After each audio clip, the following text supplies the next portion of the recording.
السلام عليكم ورحمة الله وبركاته. أصحابتك وحنا جنال كمركز سود وهذا ciidamada ICE ayaa waxa ay howlgallo ka wadaan saddexda gobol ee Mareykanka oo Soomaalida ugu badan ay degan yihiin. Waa inagii ogeyn in magaalooyinka mataanaha ee St. Paul iyo Minneapolis toddobaadkii saddexaad ciidamada ICE howlgallo ay leeyihiin dadka dambiilayaasha iyo kuwa sharci darrada ayaan ku qabqabanayna inay ka wadeen 4 maalmood ka hor magaalada Columbus, Ohio oo ah magaalada labaad ee Soomaalida ugu badan ay degan yihiin wadankan Mareykanka in 4 maalmood ka hor howlgal waliba mid bartilmaameed ah oo dadka guryahooda loogu tagayo in ay ka bilaabeen iyo waliba goobahooda ganacsiga. Waxaan sidoo kale arrintaasi wax ka weydiiyay Maxamed Faarax oo arrimaha bulshada u dhaqdhaqaaqa. Sidoo kalena waxaa jira wiil Soomaaliyeed oo isaguna wadanka sharci darro ku soo galay oo walaalkii oo soo damiintay shalay gurigiisa inta la tagay oo la weydiiyay sawirkiisa iyo magaciisa iyadoo la wato la geeyay ama ciidamada ICE ay tageen isla markaana walaalkii ay weydiiyeen ay yiraahdeen ninkan ayaan raadinaynaa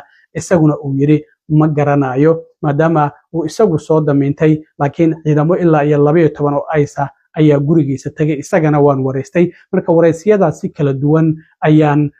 muuqaalkan aan idinku la wadaagaya balse marka hore soo dhawaada. Umrada sanadkan Salama Group waxay idin haysaa adeegyo cusub waxaana ka mid ah adeegyadaas 1 hoteello u dhow labada xaram ee Makka iyo Madiina loogana lugeyn karo xilliyada salaada. 2 gaadiid aad ku soo booqan doonto goobaha muqaddaska ah ee lagu xusayo taariikhda Islaamka. 3 baridda qaabka loo guto acmaasha umrada. 4 umreynta waalidka ama walaalka oo geeriyooday ama aan awoodin. 5 haddii aad tahay qof qaba baahi khaas ah xagga caafimaadka waxaan ka caawin doonaa gudashada acmaasha. Haddaba ku soo dhawow qiimo jaban oo ku raali gelin doona. Wixii faahfaahintaasi dheer fadlan waa WhatsApp number eber 966595928475 mahadsanidin. waalidiinta Soomaaliyeed ee jecel waxbarashada waxa la ogeysiinayaa looguna bishaaraynayaa in maxadka waxbarashada ee Somali Islamic Online oo ku hayo barnaamij waxbarasho diimeed ah oo ka caawinaya in adiga iyo ilmahaaguba aad si fudud u barataan Qur'aanka iyo culumta shareecada. maadooyinka dugsiga laga baranayna waxa ka mid ah Qur'aanka, hikaada, axaadiista, ducooyinka, tarbiyada asaasiga ah ee ilmaha, tafsiir iyo qaybaha kale ee culumta shareecada. qaabka waxbarashada dugsigaanina waa hab online ah oo waxbarashada aad ku qaadanaysan. waxaad kala xiriiri kartaa Gmail-ka iyo lambarada shaashada kaaga muuqda. wareysiyada waxaan ku hormarinayaa wiilka wadanka isagu sharci darrada ku soo galay oo shalay guriga walaalkii ciidamada ICE iyagoo raadinaya ay tageen sawirkiisa magaciisana iyagoo wato. Cabdikariin ayaa la yiraahdaa. Cabdikariin ayaan wareysiga ku hormarinayaa waana kan Cabdikariin oo aan wax ka weydiiyay bal sida shalay wax u dhaceen markii guriga walaalkii la tagay iyadoo la raadinayo. cilmi waa ku salaama marka hore waa shalay subaxii abaari marka eedneen 9 subaxnimo waxa ay soo wacay yar ila dhashay oo magaalada dhinaca ka dhigan Nashville, Tennessee. waa gartay. wuxuu ii sheegay in la raadinayo asaga loo imaaday oo ayagoo wataan sawirkeyga ee dhahayaan ninkaan u baahanahay iyo magaceygaba wataan. magacaadoo saddexan iyo sawirkaaday wateen maxay dhamaayeen marka ciidamada ICE oo guriga walaalka tagay? والله جوارد الباب كهرسوس تاجي وحي عن 6 ميل 6 ay u kala taagnaayeen 6 ragana 12 gaarayeen jawaarid saarnaa. marka albaabka markii ay garaaceen oo laga furay maxay weydiiyeen yaasa ka furay? marka hore waa qof kale ka furay laakiin asaa loo soo kacay oo uu maaday wuxuu dhahay maxaa rabtiin markaas waxay dhahan qofkaan sawirkiisa tuseen qofkaana u baahan Cabdikariin marka wuxuu dhahay Cabdikariin gurigaan ma degno mana aqaano marka asigii waxay dhahan qofkaan ama adi tahay. waa gartay. inkastoo walaalna aanu isku eegnaa marka waxay dhahan qofkaan adi ama taamihii oo dhaho sharcigiisa wixii soo tusay marka waa ka tageen adi. marka adiguna addresskaas kuma qornay laakiin walaalka isaga ayaa ku soo damiintay miya markii wadanka aad soo galaysay? asaga ay soo daminto guri kale oo degnay address ma wada ah laakiin ma degnino xaafad kale iska degnaa oo qaraabada leh. waa gartay. marka adigu goorma wadanka soo gashay? ani 2021 soo galay March isha 3 waa gartay. marka maxkamad iyo wax ma martay kiiskaadu xaguu maraya? maxkamad waxaa maray islaamaashii inaan soo baxo horta waa ii diideen hataa adiga bond inaan ku soo baxo waa ii diideen oo lawyer Cabdiwaahid la Minneapolis loo qabsaday boonkii diideen abiil oo ii qaaday abiilkii hadana soo diideen bond inaan ku soo baxo markii dambe maxkamadii meesha iskaga maray July markay ahayd 23 oo maxkamadda finalka individual court-ka. waa gartay. adiga 3 saac maxkamadda socod dood dheer kadib waxay dhaheen adiga kiiskaaga waa ku qanacna laakiin macnaha granted ma ku dhihi karno waa garto ogolaasho kuma siin karno asylum kuma siin karno waa gartay maska laabane mase abiila qaadane haye marka abiila qaadanaan dhahay sidii marka abiil u qaadanay hadane haye abiilkii looyarkii xareeyay welina meesha ku jira detentionka meel Fort Worth lahayo Texas ka tirsan ayaa markaas ku jirta imisa xirneed marka oo xabsi ku jirta inta aan lagu soo daray 2 bilood miya 7 bilood waa gartay oo marka hore California ka soo gal laakiin meelaha dadka la geeyayo buuxeen waxa la xawilay Texas la xawilana oo badan waa gartay marka waxa ii soo dirtay in qoraal maxkamaddu 22kii aan iraahday sanadkii 2022 in reject lagu siiyay misadaasa 2021 July diidmaliisi maxkamadda caadiga abiilka waa marka hadana waxa la siinaa BIA code Board of Immigration Appeal waa gartay